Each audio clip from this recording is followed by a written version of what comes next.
¿Me escucha? Marcos, ¿Sí me escucha? sí, Marcos, sí te escucho. Yo. Permíteme un segundo, Marcos. Listo, Marcos, ya puedes compartir.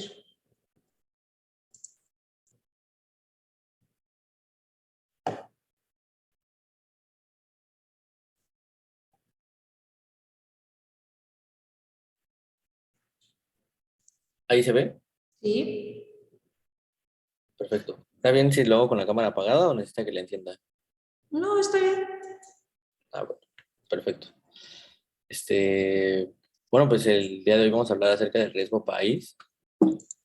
¿Qué es esto? ¿Qué es el riesgo país? El riesgo país es una probabilidad de que un país emisor de deuda, o sea, un país que le esté provocando deuda a otro, sea incapaz o se quede sin la manera de remunerar dicho préstamo que ya se le ha hecho con anterioridad, vaya, que esa es la deuda que tiene con otros países. Eh, ¿Qué lo puede provocar, vaya? No, perdón, perdón. Hay tres fuentes en las que se puede, o tres maneras en las que se puede como subdividir los riesgos en sí que puede provocar este país, que es el riesgo soberano, el de transferencia y el riesgo genérico. ¿Qué es cada uno? Eh, el riesgo soberano es aquel que poseen los acreedores de títulos estatales. ¿Qué es esto? Que no cumpla con pagos de deuda por razones económicas o financieras. Vaya que no tiene la manera de subsidiar el pago, que era lo que yo les estaba comentando anteriormente.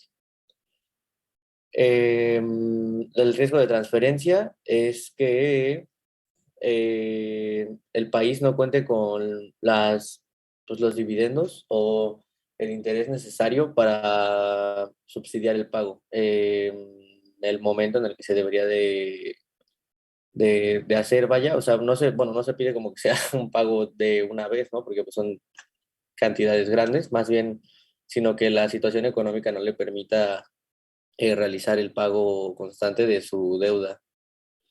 Y el riesgo genérico, que es pues vaya, el riesgo que está relacionado con el éxito o el fracaso del sector empresarial de dicho país, como dice aquí mismo. Pero por lo regular se debe a conflictos sociales, devaluaciones o recesiones. ¿Esto por qué? Pues más adelante les voy a explicar cuáles son los parámetros, podría decirse, que te utilizan para definir eh, si se hacen los préstamos o no, vaya. Estos son los factores que influyen sobre el riesgo país, los que hacen que suba o baje, o sea, se supone bueno, no es que suba o baje, más bien que sea más factible o menos factible el hacerle un préstamo a un país. Que es la estabilidad política de las instituciones, que esto qué quiere decir, que dependiendo de qué tan estables sean las instituciones públicas o los puestos políticos del país, si es factible o no hacerle un préstamo. Los patrones de crecimiento económico. Eso quiere decir si la volatilidad del país está muy disparada, pues obviamente no es factible hacerlo. Y hay varios. La existencia de un aparato burocrático excesivamente grande, eso disminuye también los incentivos, o sea, vaya, no es tan atractivo que hagan inversiones de esta manera en países que tienen esta característica. Los altos niveles de corrupción que generalmente se asocian a una burocracia grande. Esto también genera incertidumbre porque pues eh, pueden ocurrir trámites inesperados y pues se pueden aumentar los costos más de lo que se pensaba. La actitud de los ciudadanos, esto tiene que ver con lo que decía anteriormente, en caso de que pues hubiese muchas manifestaciones, etcétera, etcétera, y pues eso tampoco incentiva mucho a hacer una inversión. La inflación, que es una parte del riesgo monetario, a eso se refiere con lo de la volatilidad del país y todas esas cosas que les decía, vaya, en las variaciones monetarias que tiene el país, si es un país estable o no. La política de cambio tiene que ver con la fortaleza o debilidad de la moneda del país, a diferencia a la nación emisora de la deuda. El ingreso per cápita, los niveles de deuda pública externa e interna, el grado de autonomía del Banco Central que tiene el país, la restricción presupuestaria y el alto nivel de expansión monetaria refleja la incapacidad del gobierno para hacer frente a sus obligaciones de forma genuina, vaya. Eh, También tiene que ver esto de los niveles altos de gasto gubernamental improductivo, lo que hace referencia como pues desvío de fondos y esas cosas. Control sobre precios, techos en tasas de intereses, restricciones de intercambio y otro tipo de barreras al comportamiento económico natural, o sea, restricciones en comercio y esas cosas que harían que el país al fin y al cabo no pudiera subsidiar la deuda. Cantidad de reservas internacionales como porcentaje del déficit en cuenta corriente. Si un país no tiene suficientes reservas en monetarias, bueno, sí, bueno, no, bueno, en capital vaya, tampoco es como un gran candidato a generar una deuda. Los índices de riesgo país. ¿Qué es un índice de riesgo país? Los hace el Banco de Inversiones de JP Morgan, que son tres, vaya, es el MBI, el MBI más y el MBI global. ¿Qué significa esto? Emerging Markets Bond Index. Es un indicador económico que prepara diariamente el Banco de Inversión de JP Morgan desde 1994. Eh, Eso es vaya, este fue creado para saber cuánto es la deuda pública norteamericana que se considera que tiene, pues, libre para ser incobrada. Eh, ah, Después, en 1995, se crearon unos bonos que se llaman bonos Brady. ¿Qué es esto? Uno pensaría que, pues, es como dar dinero, ¿no? Así, efectivamente, pero no se les da como a alguien que es como, o sea, no se le da como a un país que es constante o así, por el contrario, es un bono que se le regresa pues vaya, pues sí, al prestatario, que en este caso es Estados Unidos, y así los gobiernos pues logran pagar, o sea, bueno, vaya, pueden como subsidiar, entre comillas, los préstamos que ya dieron gracias a estos bonos que se dan a este país. A estos bonos solo los dan los países que ya van en emergencia, o sea, que ya están emergiendo después de lo del préstamo y que obviamente su economía pues va en alza. El EMI Plus, este es el que se fue introducido también en 1995, pero tiene datos desde 1993. En este se hace, o sea, se pudieron incluir otros mercados. Este índice, compuesto de 109 instrumentos financieros de 19 países diferentes, es una variación del ENVI, es lo mismo, vaya, el cual contiene únicamente bonos Brady. Pues vaya, ¿cómo decirlo? Estos índices son para saber quiénes son los países que son, pues, como aptos, podría decirse, que son candidatos a dar un bono Brady, vaya, a sus prestatarios. Eh, Aquí a continuación les voy a mencionar cómo es que se construye el índice, que primero se definen los países y los instrumentos financieros que lo integrarán, y luego los países utilizan el concepto de mercado emergente, que, o sea, es lo que les decía, no pueden tomar en cuenta un país que no tiene un mercado que está emergiendo, una economía que está inactiva, porque pues obviamente no va a tener el capital para pagar el bono. Eh, el MB Plus, que incluye diferentes tipos de activos, ya no solo son los bonos Brady, sino también se crean unos que se llaman préstamos y eurobonos. Este, los países que actualmente integran el índice son Argentina, Brasil, Bulgaria, Colombia, etcétera, etcétera. Aquí los tienen presentados pues vaya, en la presentación. El embrión global se calcula desde 1999.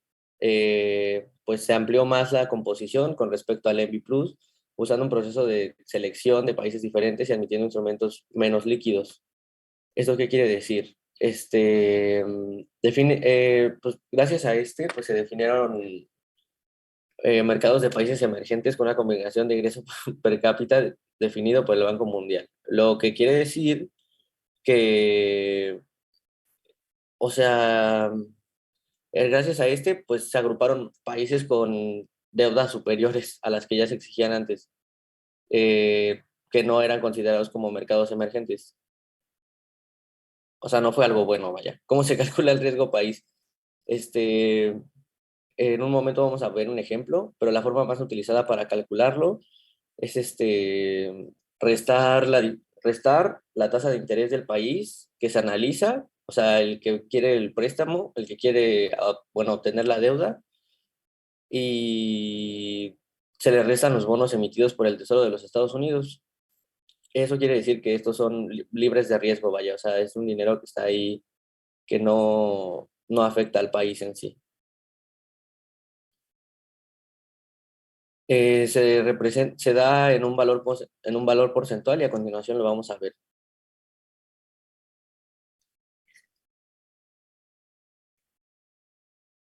Como les dije anteriormente, que se daba en un valor porcentual y que, pues, si era 100, equivalía al 1% y así. Eh, Dice, supongamos que el bono del Tesoro de Estados Unidos es del 3% anual, es decir, 300 puntos básicos, y el de Bolivia es de 20% anual, lo que equivale a 2.000 puntos básicos. Se realiza una resta correspondiente, que sería 2.000 puntos básicos de Bolivia menos 300 puntos básicos de Estados Unidos, lo que da igual a 1.700 puntos básicos del el 17%. Entonces, un valor alto en los puntos básicos Así significa dilo, que... bar. Así, bar, tal cual. Así se le llama bar. o un bar del 17%. Ujú. El valor alto en los puntos básicos significa descrédito, fragilidad y bonos más riesgosos, por lo que el interés a pagar será más alto. Eso es lo que les iba a decir. Vaya, los ENVI eh, son, o sea, se utilizan mayormente para definir la tasa de interés que se le va a aplicar al préstamo. El riesgo país en México. Eh, la mayor atracción del llamado capital golondrino, vaya, fue con Enrique Peña Nieto, en un periodo de 7 meses que se registraron flujos altos de dinero. Luego sigue López Obrador y luego Ernesto Zedillo. Ernesto Zedillo, luego precedido de Vicente Fox y finalmente con Felipe Calderón, que pues es una salida de dinero impresionante. Y vaya, pues busqué cómo estaba el riesgo país de México en el 2022 y esta es pues una cita de una noticia en la cual se dice que está subiendo el riesgo país y que lleva como 3 años en ascenso, lo cual pues me parece preocupante porque pues si está subiendo quiere decir que tenemos menos probabilidad de pagar la deuda que tenemos pues ya acarreando. Y en la siguiente diapositiva pues les presento una gráfica de cómo se ha presentado la variación.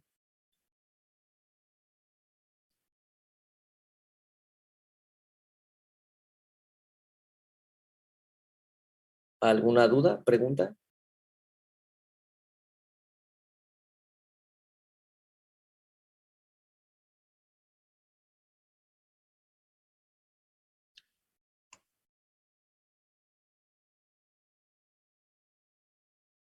Por favor, regresa a tu gráfica anterior. Gracias. Ok.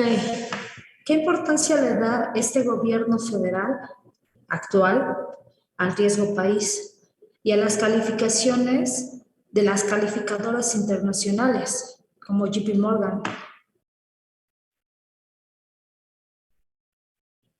Chicos, es pregunta para todos. Pues creo que no se le ha dado la importancia suficiente, ¿no? De hecho, uno de los discursos que más ha marcado el gobierno de López Obrador ha sido el hecho de que tiene que haber como independencia, pero él la malinterpreta desvalorizando, ¿no? Todo este tipo de estadísticas. Es que acuérdense que él tiene otros datos. Y entonces, efectivamente, tenemos un problema de riesgo país que el señor no lo está viendo. Lo está viendo desde un punto de vista, ¿cómo decirlo? Cuando a nosotros nos califican, el riesgo país va implícito en niveles de corrupción, nuestros niveles de crecimiento y desarrollo económico, que como ya nos habíamos dado cuenta, son cosas que se parecen, pero que no son lo mismo. Podemos tener crecimiento económico, pero a lo mejor no tenemos desarrollo económico. Ajá. Entonces, en ese sentido, son cosas que nos van catalogando y por eso es que nosotros actualmente, más bien anteriormente teníamos una calificación, si no me recuerdo, estábamos en triple B más. Es decir, que era una calificación relativamente aceptable considerando que todavía no llegamos a ese punto de ser un país desarrollado como un país europeo, Estados Unidos, Canadá, etcétera. Entonces teníamos una calificación relativamente buena. No recuerdo si, creo que fue el año pasado, si no me recuerdo. Sí, fue el año pasado. Las calificadoras nos quitan un punto y entonces ya no somos triple B, somos doble BC. Entonces, ¿eso qué quiere decir? Que la credibilidad ante el mundo, el riesgo país como tal, aumenta. Es decir,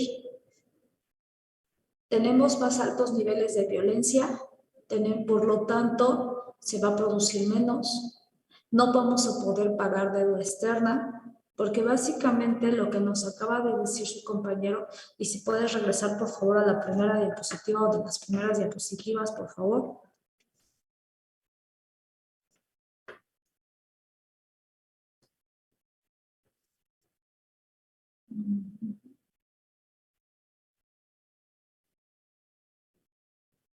Ay, gracias.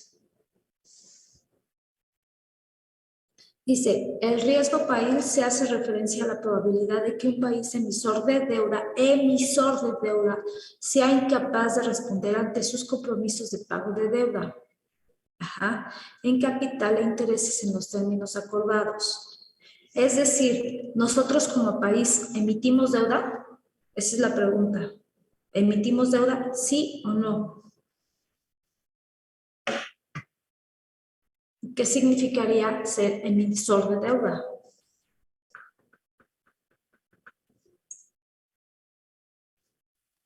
Nosotros prestamos al extranjero. ¿A quién más? No es que prestemos al extranjero, es que solicitamos deuda. Cuando nosotros emitimos un bono de deuda, es como, por ejemplo, han oído hablar de los CETES. Son certificados de tesorería. Eso significa un CETE. Un certificado de tesorería es un bono emitido por el gobierno federal de deuda. Ajá, es decir, en ese momento necesita fondearse el gobierno federal y emite CETES. Los CETES están a 7, 28, 360 días.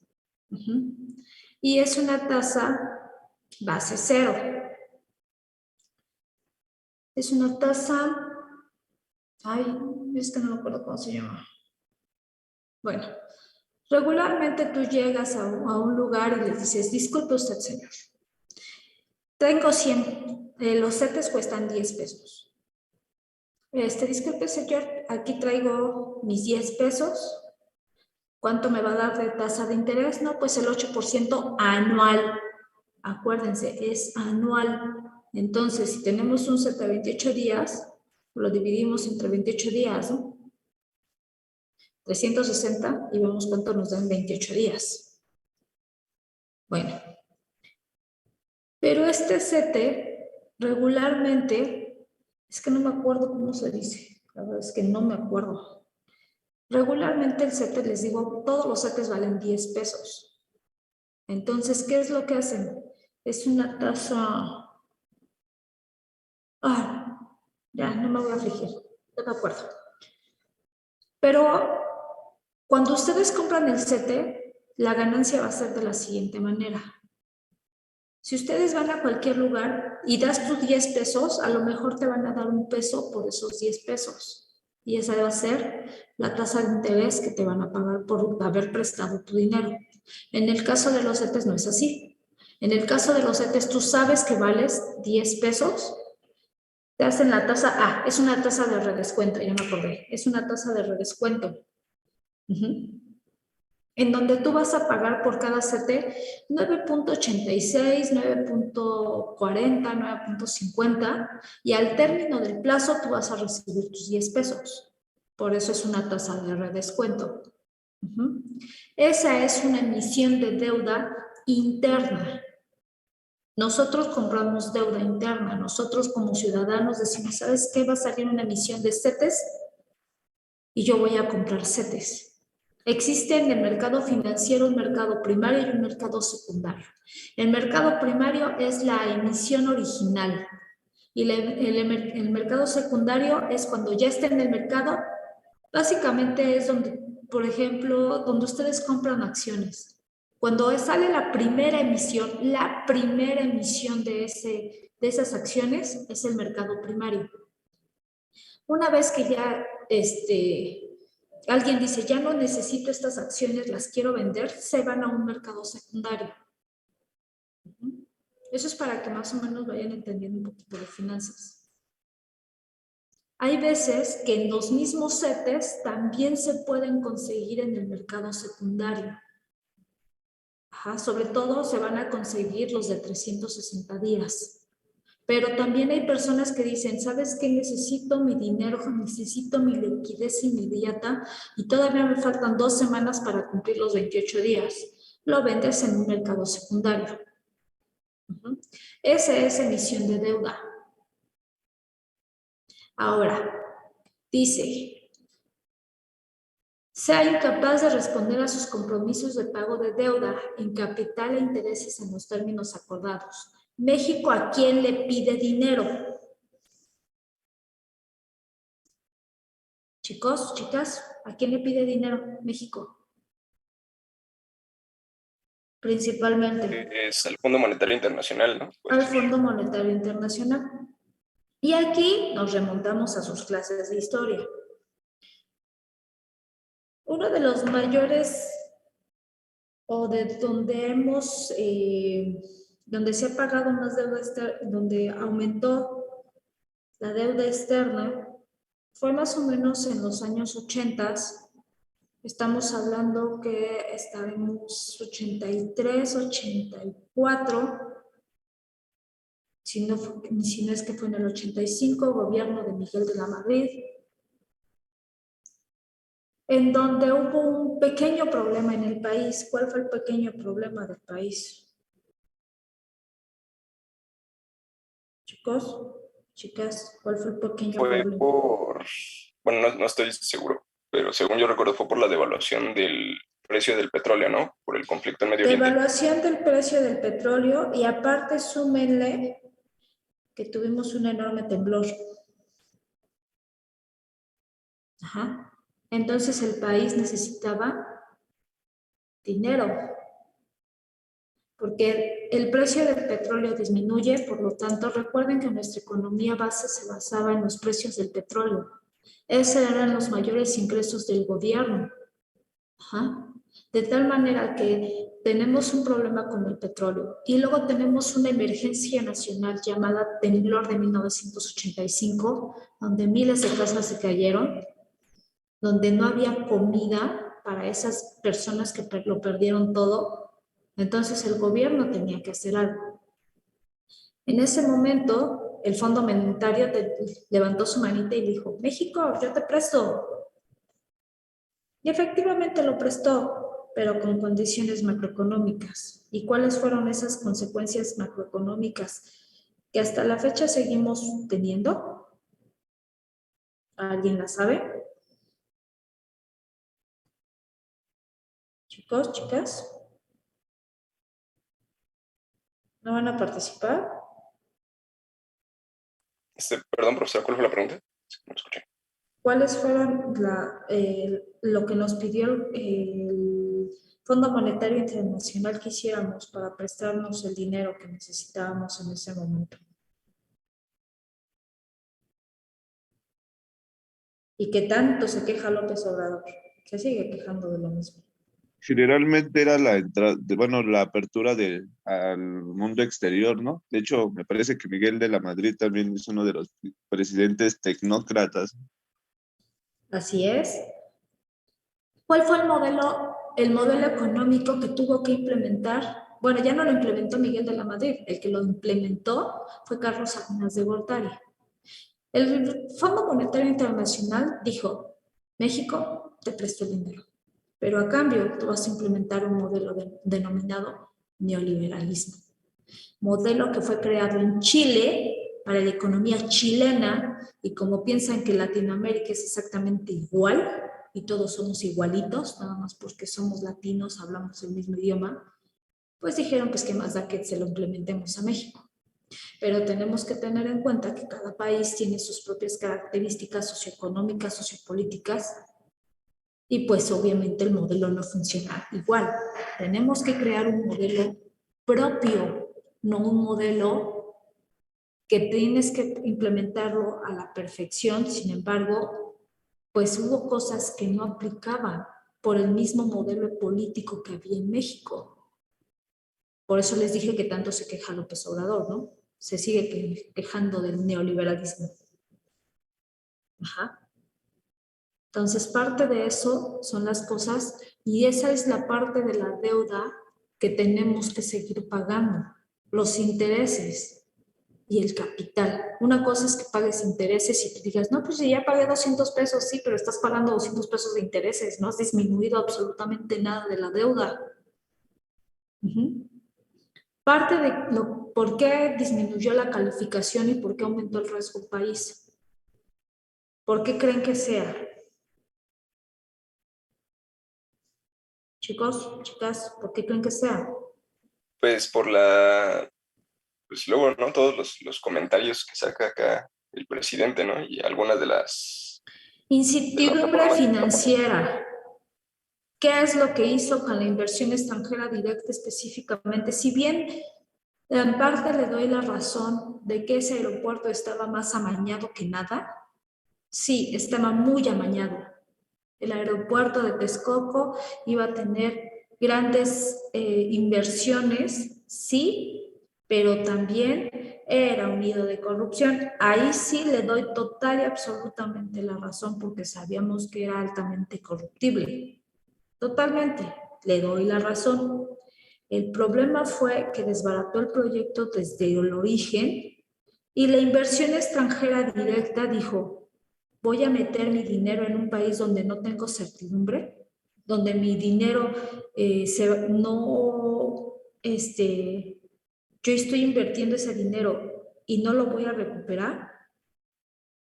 Ahorita las demandas que tienen por ese y las compensaciones por incumplimiento de contrato, el gobierno federal está teniendo que pagar más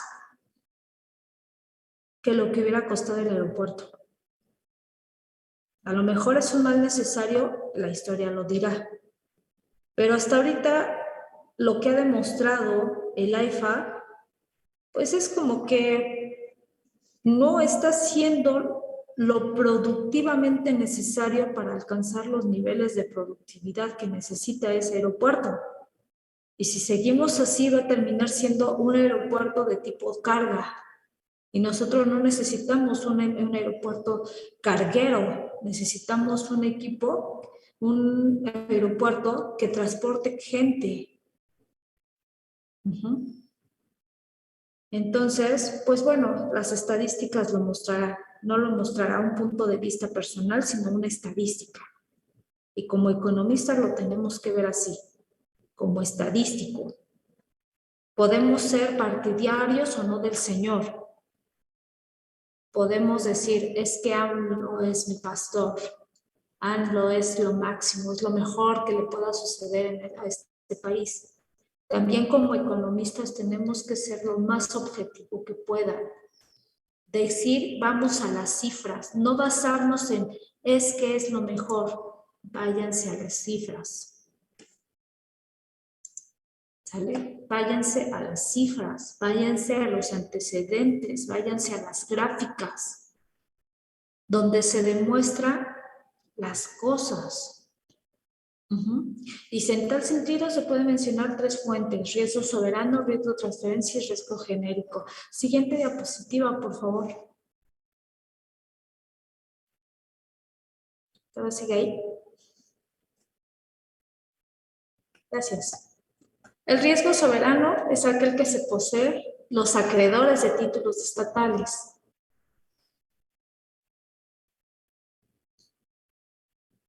¿Cuál sería esa parte de los títulos estatales, chicos? Es decir, un gobierno emite bonos estatales, porque en México tenemos bonos estatales, inclusive tenemos bonos. Anteriormente en México había un tipo de bono que se llamaba petrobono, y el petrobono tenía una vigencia de 30 años. Es a largo plazo, con una tasa fija, y bastante interesante el bono. El riesgo soberano implica que yo, por ejemplo, mis papás me hubieran heredado un petrobono y yo estoy bien contenta, ¿no? Ay, el plazo ya se va a cumplir el mes que entra. Y llega el mes que entra y el gobierno no me lo paga. A eso se le conoce como riesgo soberano. Indica la probabilidad de que una entidad soberana, es decir, el gobierno, no cumpla con sus pagos de deuda por razones económicas y financieras. Es decir, me va a decir AMLO, ¿sabes qué? Es que estamos en austeridad republicana y pues lo sentimos mucho, pero tú no te lo voy a poder pagar. Cuando tú, de buena fe, bueno, en este caso, mis papás de buena fe lo compraron, apoyaron al gobierno con ese petrobono y al final del día no es pagable. Eso se refiere con el riesgo soberano. Riesgo de transferencia implica la imposibilidad de pagar el capital, los intereses y los dividendos, debido a la escasez de divisas que tiene un país en un momento determinado. Igual, no me va a pagar. Y finalmente el riesgo genérico, el riesgo específico que está relacionado con el éxito o fracaso del sector. ¿Sí? Regresemos, por favor. Todo lo que vimos ahí es una explicación de cómo se maneja el riesgo desde el punto de vista, en este caso, de los bonos emitidos por el gobierno de los Estados Unidos. Él también necesita fondearse, es decir, él también necesita emitir deuda. Pero él sí va a decidir a quién le puede vender. Él sí va a decidir quién le puede vender, a quién le puede prestar también. Y eso va a implicar la serie de factores que su compañero ya les mencionó. ¿Tienen alguna duda acerca de esto? El tema es muy chiquito, realmente no es muy grande, y precisamente es el riesgo que implica tener certeza, credibilidad de un país. Una de las cuestiones por las que aumentamos el riesgo país fue precisamente una, el aeropuerto; 2, el incremento de violencia; 3, falta de políticas económicas que nos permitan mantener una estabilidad. Y de ahí que el gobierno de México, parte de esa estrategia fue que el gobierno de México en época de pandemia no pidió prestado. ¿Qué hubieran hecho otro tipo de gobiernos? Y lo hicieron en Europa. Pidieron préstamos para poder atacar la pandemia desde su origen con su población, es decir, su población en su momento no tenía que trabajar puesto que ellos estaban manteniendo a su población.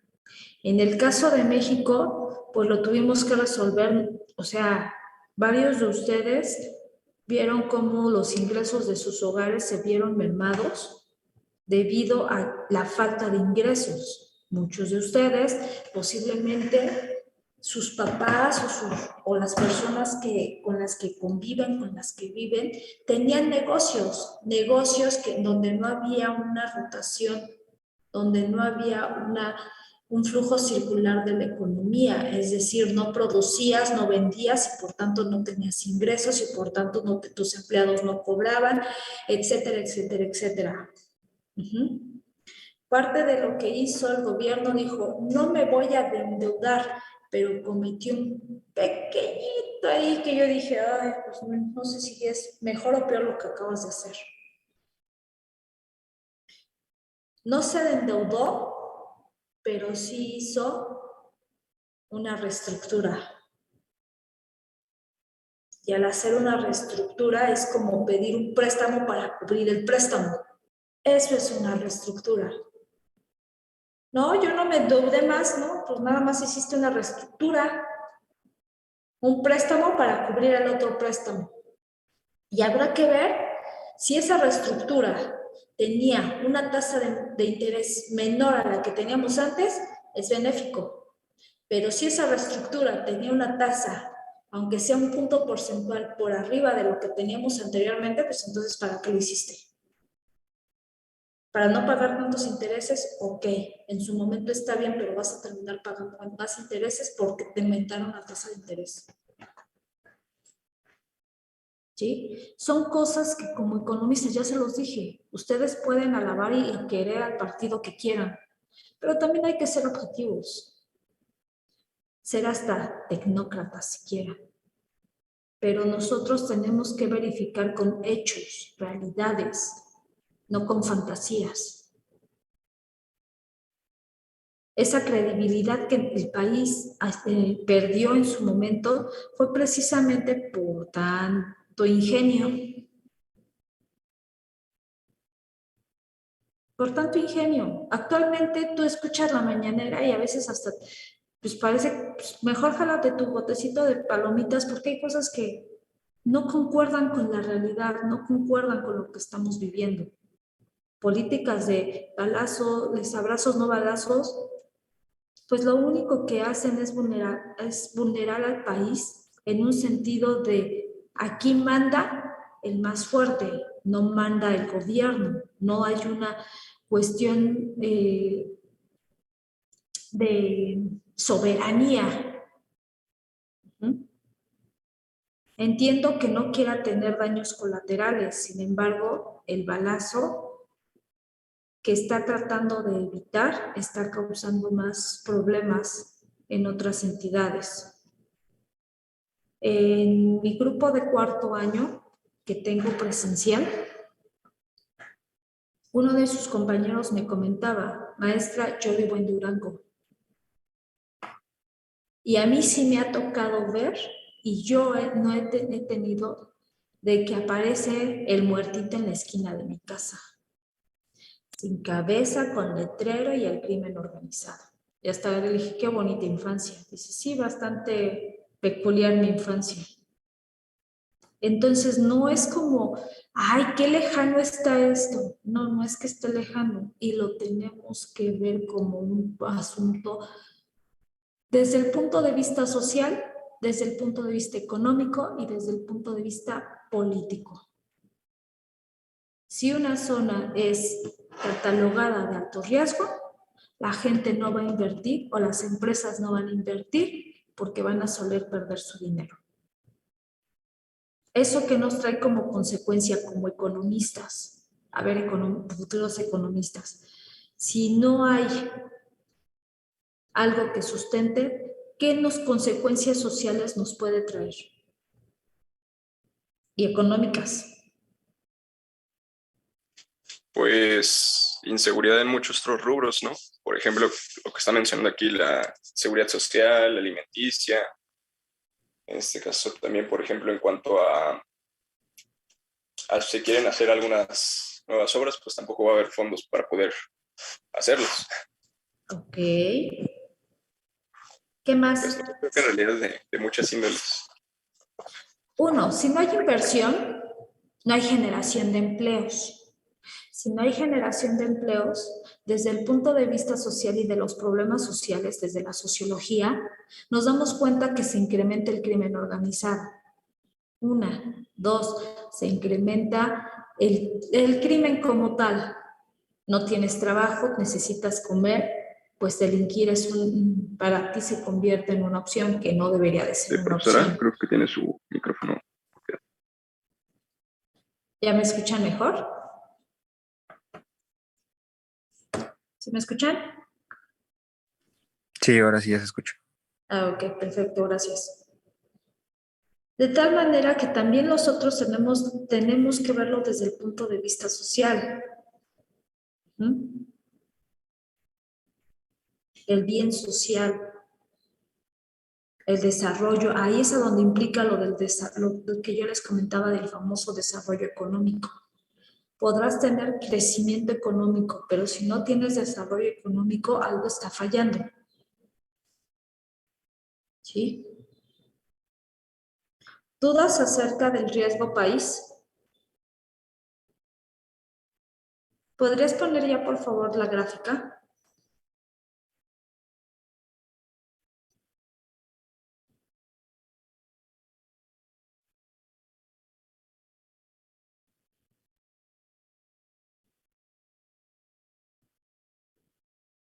Ok. La media latina es del 3.99, de tal manera que estamos hablando que estamos por debajo de la media, en el 3.14. La gráfica está a febrero del 2022 y como pueden darse cuenta son ciertos picos en donde se ha salido a decir algunas cuestiones o hay algunos momentos. ¿Alguno de ustedes me puede interpretar esta gráfica? A ver, vamos a escoger a uno de ustedes para que me diga qué le entiende. No tiene que ser exacto, chicos, tampoco se asusten. Nada más necesito saber.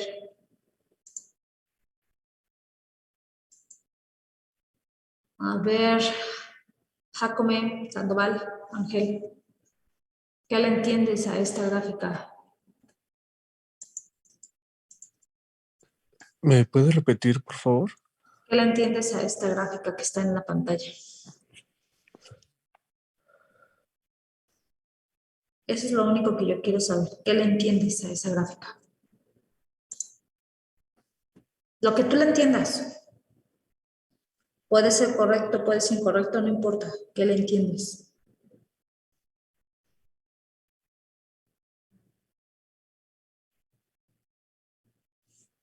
Jacome, Ángel, ¿qué le entiendes?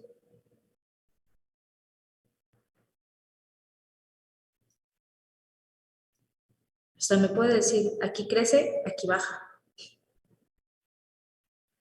Pero ¿qué le Que entiendes? dependiendo de la economía, dependiendo del país, Este de aquí, puede- bueno, la línea amarilla, es como estamos, ese sí es nuestro riesgo país. Específicamente, esta sí es nuestro riesgo país.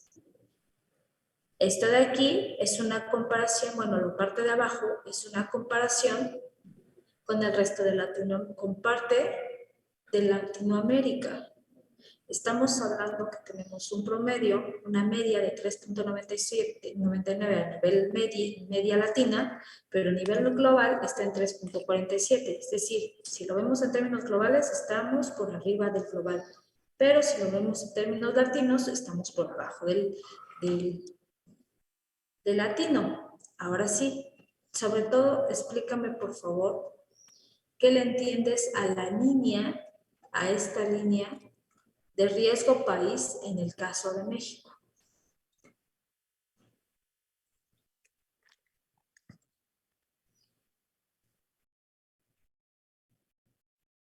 Jacome. A ver, Martín Vargas, ayúdale, por favor. Sí, profesor. Gracias. ¿Ya lo entiende? Ya les dije, no me necesitan decir un diagnóstico correcto, solamente necesito que me vayan explicando que lo entienden. O sea, yo entiendo más o menos que el riesgo para la tasa en México ha disminuido en comparación a los otros países que están hacia la izquierda y ha aumentado en comparación a los que están a la derecha. Ok. ¿Qué más?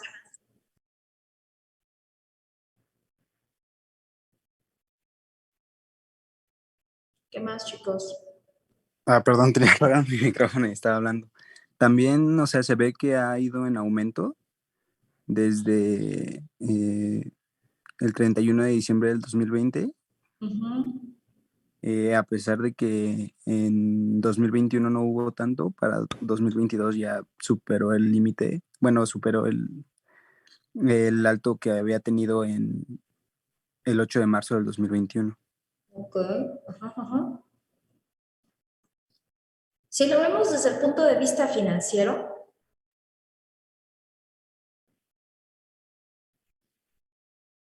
a esta parte de arriba le vamos a llamar techo, donde dice 233, 239 y 244. De la parte de abajo, al 99, 92, 2000, 2001, 2006, le podemos llamar piso. Techo y piso. Bull y bear.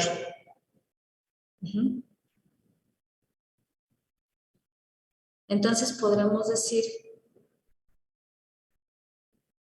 que el techo lo alcanzó en febrero, el 14 de febrero del 2022. Ha sido el techo más alto. El techo más bajo, perdón, el piso más bajo ha sido el 2 de junio el 2 de junio del 21. Ahora, ¿ustedes cómo creen que esté el riesgo país de Venezuela? ¿Cómo creen que esté el riesgo país de Venezuela? Porque me No, pues apareció, debe Pues Me ser altísimo, muy ¿no? apareció alto, ¿no? altísimo. ¿Por qué va a estar altísimo? ¿Por qué creen que Pues esté porque no es un altísimo? país confiable en el que se pueda invertir, ¿no? ¿Qué es lo que pasó hace algunos años en términos económicos con Venezuela? Cuando estaba este señor, ¿cómo se llamaba? Antes de Maduro. Chávez.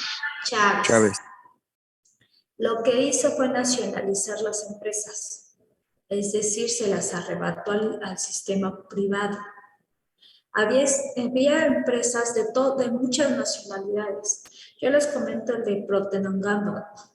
Esa empresa, tengo un familiar que trabaja ahí.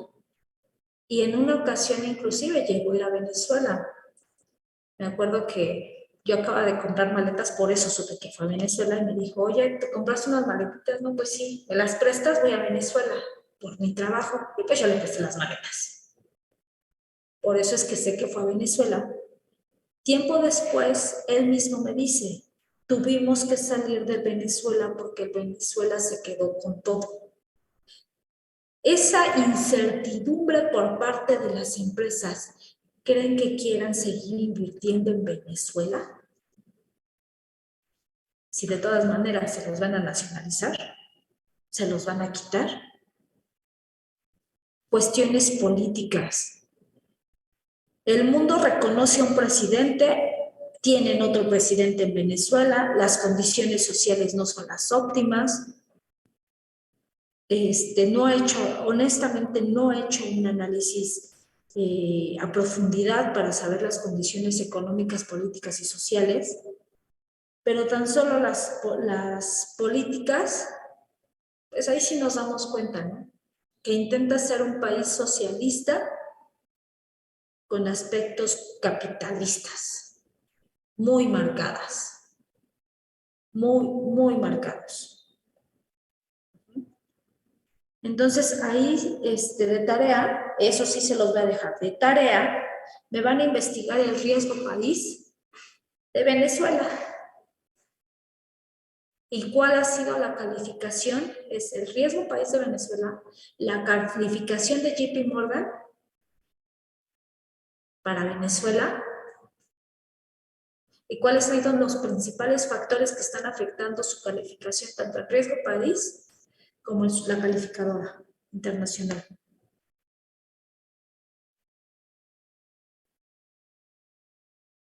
¿Sí, chicos? ¿Dudas?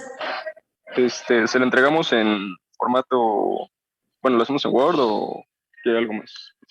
No, lo hacen en Word. Lo hacen en Word y les voy a dar. Está bien, Marcos, ya te puedes salir. Gracias. Una disculpa, Listo. ¿eh? Bye, bye. Gracias. Lo hacen en Word Y eso, ya sé, todavía, o sea, yo pensé que ya nos regresábamos a clases, pero sí, todavía tenemos una clase más, chicos. Todavía tenemos una semana más de clases en presenciales. Eso me lo van a entregar presencialmente y sobre todo me lo van a explicar. ¿Les parece? Entonces tendrían semana y media para hacer esa tarea. Es para entregar en clase. ¿Sí? ¿Dudas? ¿Dudas? ¿Siguen ahí? Sí, profesora, No, pero no hay profesora, dudas. todo bien. Ok, perfecto. ¿Hicieron su tarea de los Incoterms?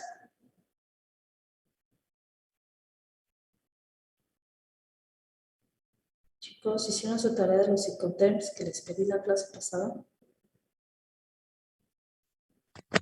Sí, profesora.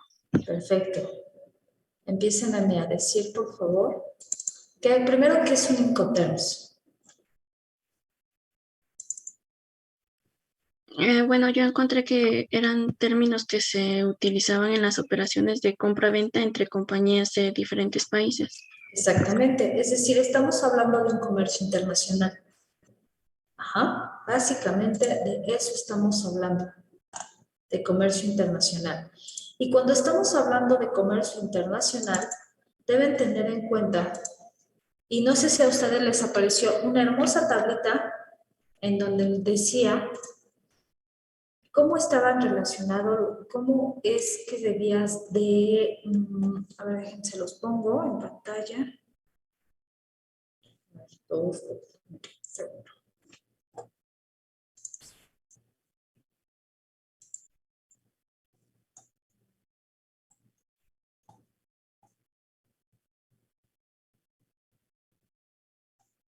Aquí está. Segundo, ya los proyecto. ¿Ahora están bien en pantalla?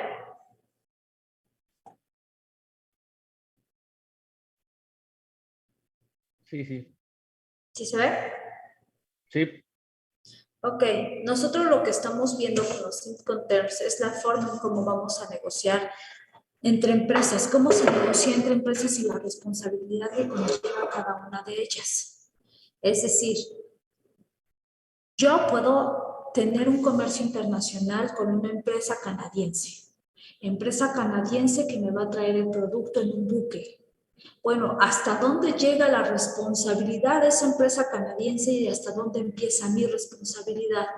Es decir, si el buque tiene algún accidente en alta mar, ¿de quién es la culpa y quién es el que pagaría los daños y perjuicios?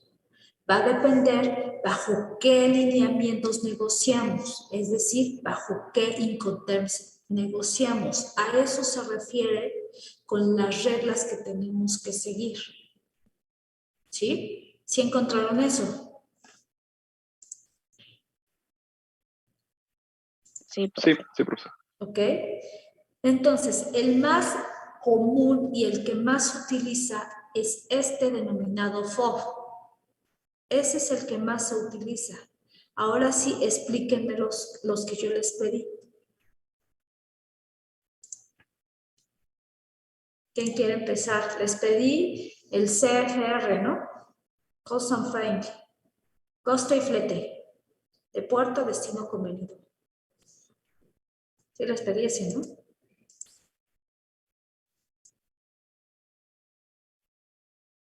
¿Alguien lo investigó? bueno, en ese yo encontré que el vendedor paga todos los gastos de transporte, desde que la mercancía se carga en el buque hasta que llega a la tierra en el puerto de destino. Tenemos que tener en cuenta que todos estos Incoterms es en buque, es marítimos, aéreos y terrestres. Es decir, cuando ustedes ven los camiones enormes de carga, denominados trailers, que van a la frontera de Estados Unidos, también se basan en el Incoterms. Es decir, ¿quién va a pagar el transporte? ¿Quién va a pagar las aduanas? ¿Quién va a pagar todo ese tipo de cosas? ¿sí? En el caso de las obligaciones del vendedor van a ser entregar la mercancía y documentos necesarios, empaque y embalaje, que son cosas, es decir, el embalaje es ese hule que envuelve a las tarimas. Ese es el embalaje, para que pueda ser transportado de una manera efectiva y el producto se conserve lo mejor que se pueda, en las óptimas condiciones. Va a pagar el flete de fábrica al lugar de exportación. Va a pagar la aduana, ahí es donde les digo que quién paga la aduana. Va a pagar la aduana, va a pagar los gastos de exportación y obviamente va a pagar el flete del lugar de exportación al lugar de importación. ¿Qué obligaciones tiene el comprador? Pues pagar la mercancía, los gastos de importación, es decir, las maniobras, los almacenajes, los agentes, etcétera. Y de las aduanas va a pagar algunas, sobre todo va a pagar los impuestos. El flete y el seguro lo va a pagar, pero cuando llegue a la planta. Y las demoras también las paga el comprador. Básicamente, esos son los derechos y obligaciones cuando estamos hablando de cost and freight. O costo y flete. El siguiente es costo, seguro y flete de puerto destino convenido, el denominado CIF. ¿Alguien tiene algo del CIF? Yo, maestra. Por favor, a ver, permítanme un segundo, ahorita les digo quién. Carla, por favor. Yo tengo que es un acuerdo de envío internacional que representa los cargos pagados por un vendedor para cubrir costos, el seguro y el flete del pedido de un comprador, mientras la carga está en tránsito y solo se aplica en transportes por vía fluvial y marítima. Ok. Bien. En este caso, las obligaciones del vendedor es entregar la mercancía y los documentos necesarios, el empaque, otra vez el embalaje, el flete de fábrica al lugar de exportación, la parte de los documentos de la aduana, los gastos de exportación, el flete y el flete seguro del lugar de exportación a la importación. En el caso del comprador, sus obligaciones es el pago de la mercancía, los gastos de importación, él los va a pagar, los de exportación los paga el vendedor y los de importación los paga el comprador. Obviamente, también tiene que pagar algunas cosas en la aduana siendo importador. El flete seguro tiene que ser del lugar de importación a la planta y las demoras también las paga el comprador. El siguiente, el CIP, transporte seguro y pago hasta el lugar de destino convenido. ¿Quién encontró? ¿Quién encontró? Chicos, chicas. ¿Quién encontró? A ver, ¿quién está en su iPhone? Ahí dice iPhone. Yo, profesora. Ok. ¿Encontraste ese aporte del ZIP? No, ese no lo encontré. Ok. ¿Los demás? El ZIP, yo sí tengo algo del ZIP. ¿Quién tiene algo del ZIP? ¿Monse? Sí, maestra. Es que A yo ver, solo Monse, encontré que dinos lo dicen del ZIP. que incorporan 2 niveles de seguro diferentes Ok. y que cada uno con sus propias condiciones de contratación. Eso fue todo lo que yo. Ok. Pues básicamente es eso. El vendedor entrega las mercancías al transportista designado por él, pero además debe pagar los costos del transporte necesario para llevar las mercancías al destino convenido. El vendedor también debe conseguir un seguro contra el riesgo, por lo que comentabas de los seguros, de soporte al comprador. La pérdida o daño de las mercancías, eso es uno de los seguros por la pérdida o daño de las mercancías durante el transporte. Y el comprador va a asumir todos los riesgos en cualquier otro costo ocurridos desde las mercancías hasta que las mercancías hayan sido entregadas. Por eso es que ahí interviene la parte de los seguros. Siguiente, el CPT, el transporte pagado hasta el lugar de destino convenido.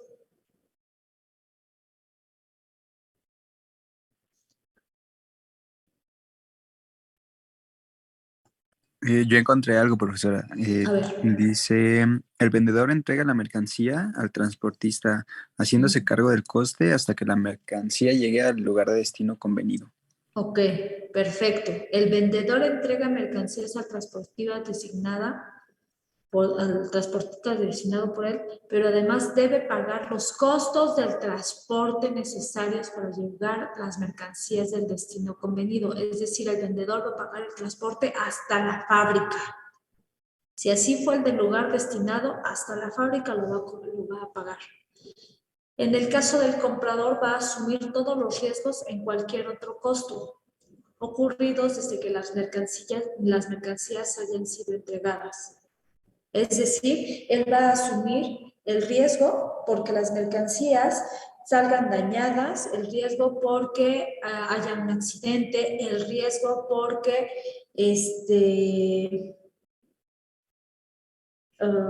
las mercancías se dañen y demás. Es decir, en este caso el comprador es el que va a asumir el riesgo.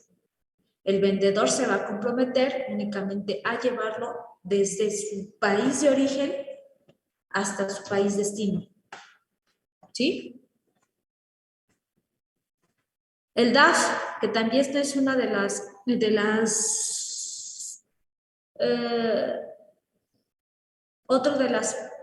que también más se utilizan, el DAF, el Diverted and Frontier.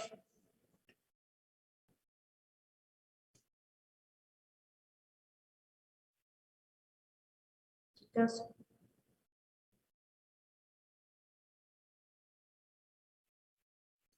¿Nadie encontró el DAF? Yo, bueno, Sí. bueno, yo encontré que es entrega en el lugar acordado en español y determina que las mercancías serán entregadas en algún punto del país de destino. ¿En dónde serán entregadas? Ok. ¿Alguien más encontró algo diferente?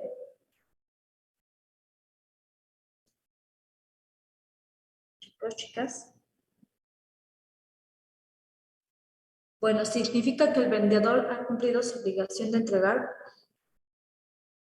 la mercancía y regularmente la va a dejar en la aduana para la exportación en el punto y lugar convenidos de la frontera. Por eso se llama DAF. Entregadas en frontera. Ajá. En el lugar convenidos de la frontera, pero antes de la aduana fronteriza del país comprador. Es decir, vamos a suponer que yo voy a negociar con un comerciante de San Diego.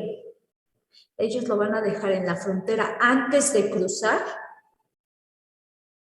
Yo llego a la aduana y una vez que llegue a, ¿cómo se llama esta frontera con San Diego? A Tijuana. Ya en Tijuana yo ya me hago responsable de esa mercancía. Yo fui a San Diego, en la frontera exactamente por ella, y en Tijuana yo me hago responsable de esa mercancía. ¿Sí se entiende?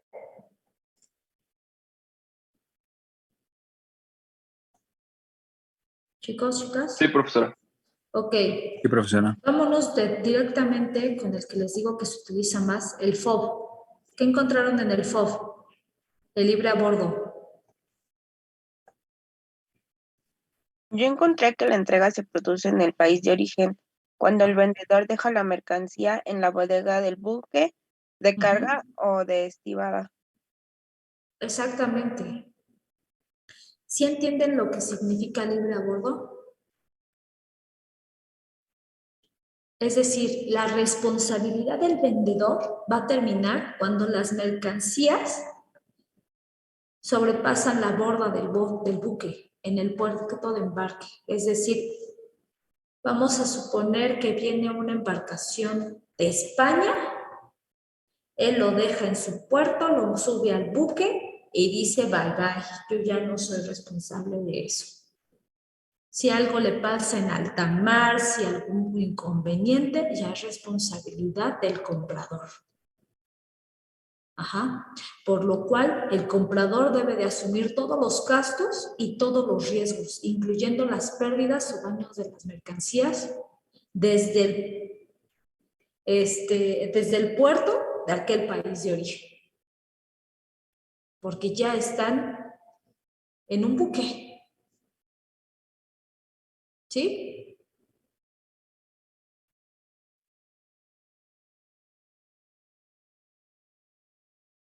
¿Sí se entendió?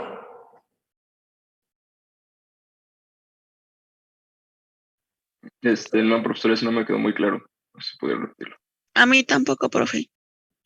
Hagan de cuenta, como les dije, vamos a suponer que nosotros vamos a traer X producto, no nos vamos a meter en eso. Un X producto desde el puerto de un puerto español. Esta fábrica lo que va a hacer, ya hicimos la negociación y dentro de esa negociación, después les explico cómo son las negociaciones de comercio internacional, que creo que algunas veces, creo que ya se los expliqué a grandes rasgos la vez pasada que les dije, no es como que yo llegue con mis pesitos y vamos a negociar, ¿no? O sea, o llego con euros o llego con dólares. No puedo negociar en pesos. Pero bueno, ese ya es otro tema. Yo creo que hasta un ejercicio les voy a conseguir para que se entienda más. Vamos a suponer que la empresa se llama Jaimito. Así se llama la empresa, Jaimito. Y entonces la empresa Jaimito agarra sus productos, les pone un empaque, les pone un embalaje, lleva esos productos en un enorme camión, en un enorme tráiler. Esos productos los sube a un buque y una vez que los sirvió, que los puso en ese buque, él ya no se hace cargo de absolutamente nada. Toda la responsabilidad de los productos que Jaimito me acaba de subir al buque, es decir, a un enorme barco, una vez que esté arriba del buque, es responsabilidad, en este caso, como yo lo compré, sería mi responsabilidad. Si al buque en alta mar naufraga, yo asumo la pérdida. Si al buque en alta mar se daña la mercancía, yo asumo la pérdida. Es decir, Jaimito, una vez que lo subió al buque, se lavó las manos y dijo, una venta exitosa. Y ya no tiene responsabilidad, no tiene ninguna responsabilidad. La responsabilidad por cualquier daño o perjuicio va a ser a cargo del comprador. Y bajo el supuesto de que yo fuera el comprador, sería mi responsabilidad. ¿Ya se entendió un poquito más? Sí, profesora, sí, muchas gracias.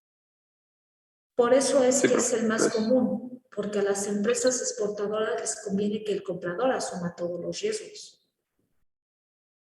Él ya no se va a hacer cargo. Si algo le pasa a la mercancía, yo ya la vendí. Yo ya no me hago cargo de nada. Por eso les dije, esta es la más común.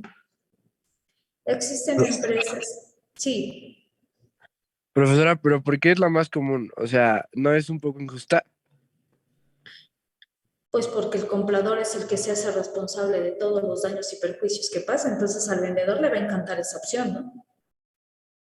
Ah, no, claro, pero yo como vendedor, pues no me conviene, ¿no? O sea, porque cualquier como cosa que me comprador. pase, Como comprador no me Como conviene. vendedor te súper conviene. Ajá, pero como comprador, pues no me conviene. O sea, ¿por qué es tan común si a los compradores no les conviene tanto? Porque muchos compradores desean exportar ese producto. Ah, o sea, es como muy deseado. Se vende Exactamente. mucho o algo así. Exacto. Por eso es que hay suficientes reglas de comercio internacional. A eso se le llama Incoterms. donde tú dices, ¿en serio me quieres vender con libre a bordo? ¿En serio quieres que yo te compre con Ford? No, pues no, vamos a negociar. ¿Qué te parece si en vez de un FOB, pues mitad y mitad, ¿no? Mitad de obligaciones. Y entonces, pues hacemos a lo mejor un entregadas en muelle. Es decir, hasta que llegue al muelle de mi país, yo me hago responsable.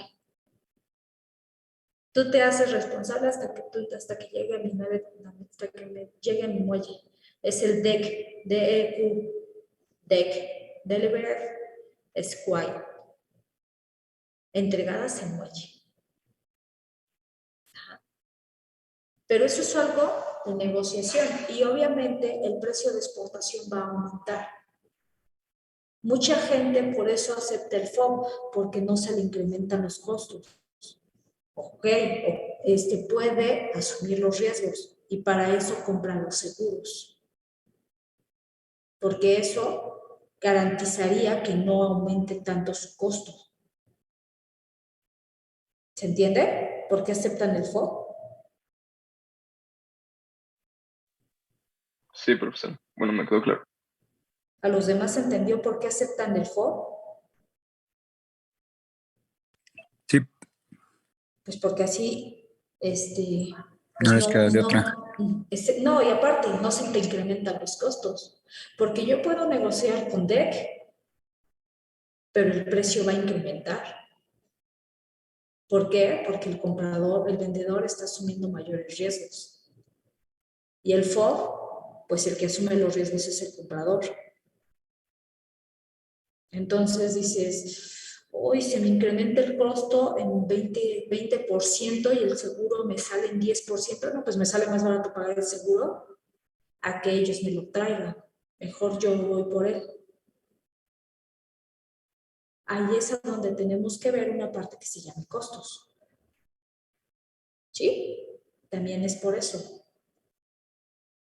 Por eso es que es el más común.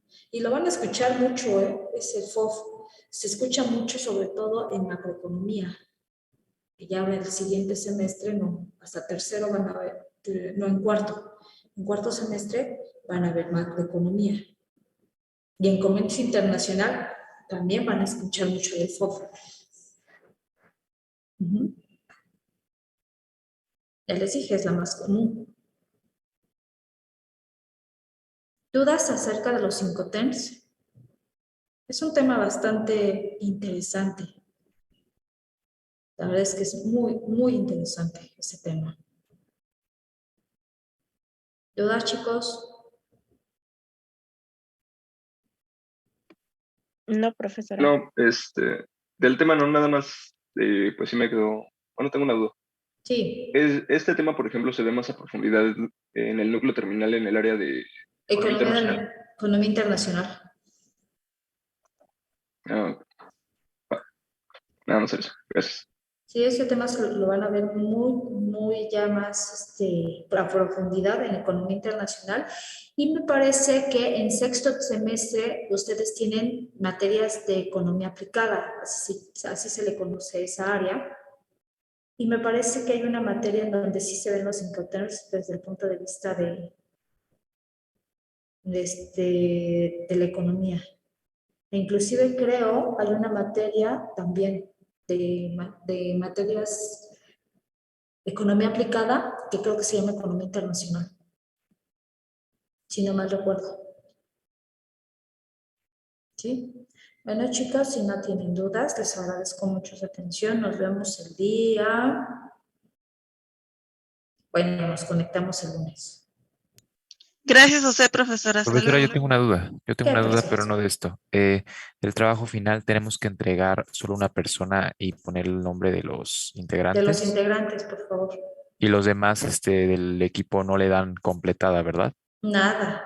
Ok. Nada más era eso. ¿Ya Gracias. les dijo Juan que lo entreguen? Sí, nos puso que la fecha de entrega es hoy. ¿Hoy? Sí. Ok. Está bien, entréguenlo hoy.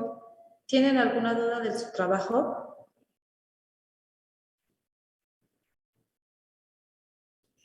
Chicos, ¿tienen alguna duda? ¿Alguna apreciación de su trabajo? ¿Todo bien? No, nada más, igual sí se entrega en Excel, ¿verdad? Van a entregar creo que 2 archivos, uno en Word y otro en Excel, para saber la base de datos. ¿Vale? Bueno, chicos, ¿tienen alguna duda? Para eso está el WhatsApp, ¿va? Sí, profesora, muchas Gracias. gracias. Muchas gracias, bonito día a todos. Igualmente, Gracias, hasta luego. hasta luego.